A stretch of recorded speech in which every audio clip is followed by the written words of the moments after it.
В Татарстане сегодня подтвержден 41 новый случай COVID-19, все контактные, 12 человек госпитализированы, 29 лечатся дома. Больше всего заболевших в Казани, 18 человек, на втором месте Набережные Челны, там 10 заразившихся.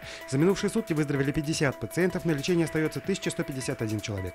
Сегодня проходит третий день голосования по поправкам к Конституции. Голосовать можно до 1 июля включительно. В Татарстане для этого задействовано 65 территориальных и 2809 участковых избирательных комиссий. Кроме того, в республике создано 370 площадок на открытом воздухе.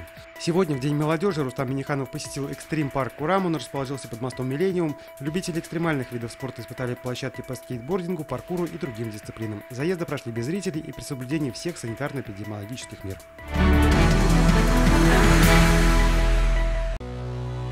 Наша рука помощи вашему бизнесу. Антикризисные предложения. Телефон 843 5 705 100.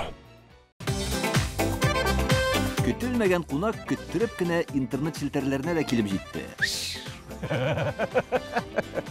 Хәзер бу фильмның барлык серияларын ТНВ.ру сайтында карап була.